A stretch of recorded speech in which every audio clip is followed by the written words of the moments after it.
Hey guys, welcome to this next YouTube video. Today we're going to talk about the benefits of the blade putter and the mallet putter. Let's get into the video.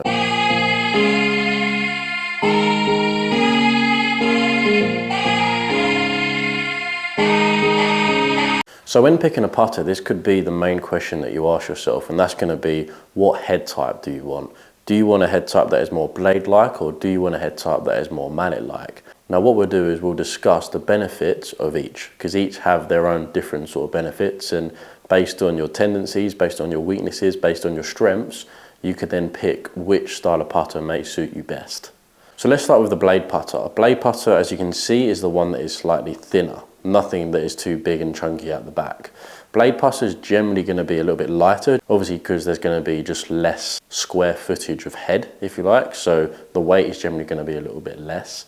Generally, blade putters are linked with people that want to have a bit more feel. Because they're a little bit lighter and a little bit smaller, it's a little bit easier to get a bit more feel when it comes to, say, distance control.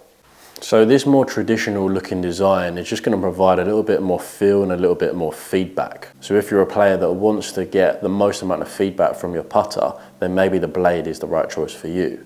Generally when, say, we're putting, blade putters are generally linked with people that like to see a bit more of an arc in their stroke, and less linked towards people that want the straight back, straight through stroke, just because of where the head weight generally is and where the toe balance generally is. Most blade putters generally have more toe hang than the mallet style putters. So that can just generally promote a little bit more arc, a little bit more face rotation. So now jumping on into the mallet style putter, these are generally now the more modern styles of putters. All the new stuff that's coming out is generally more mallet favoured, say like the new lab putters that have come out, the big chunky heads. Everything's kind of gearing towards these style of putters now, and each season more and more tour players are taking to use these mallet style putters. Reason for that, in a nutshell, is that it's generally just more forgiving. If you have a bit of a bigger head, more square footage of the head, it's going to feel, firstly, going to feel more stable, because obviously that extra weight and that extra mass that the head holds is just going to make it a little bit easier for you just to keep that head stable and smooth. Also as well with mallet putters, because they're a little bit bigger, the alignment aid on most mallet putters are going to be bigger than what's on a blade. So in terms of lining the putter up with the ball, it should be a little bit easier just because you've got a bigger alignment tool. And if you can get a line on your putter, you can then link it up nicely with the line on the blade and then just try and feel that more straight back, straight through stroke. That is actually an incorrect term and kind of non-existent. Because we stand side on, there's always going to be some sort of arc. But for a mallet putter, due to, say, the mass, due to the toe balance, that generally is going to mean that mallet putters are not built to be arced as much as a blade putter. So less arc, less face rotation, which some people may like, and which, to be fair, can provide a bit more consistency because there's a little bit less room for error. Obviously, because they're a little bit chunkier, sometimes you may struggle with, say, a lack of feel and a lack of feedback off the face.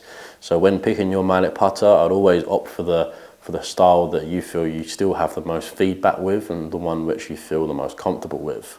So when it comes to making a decision whether you should go for a mallet style head or a blade style head, the best thing to do is to try both out. Firstly, decide which alignment tool you like the most. Which style putter do you get the best feedback from? Do you like something that's a little bit more precise and, say, organic, or do you like something that is a little bit more forgiving and a little bit more helpful when you're looking down at the putt, and also more helpful when you're stroking the putt? In my opinion, when picking the putter, the feel element is the most important. So you want to pick a putter that firstly feels the most comfortable, secondly feels the best when you strike it, and thirdly also feels the best when you have an off-center hit. You may find with certain putters that you really kind of feel and know about it when you catch it slightly out of the heel, slightly out the toe. So that may not be the best putter for you.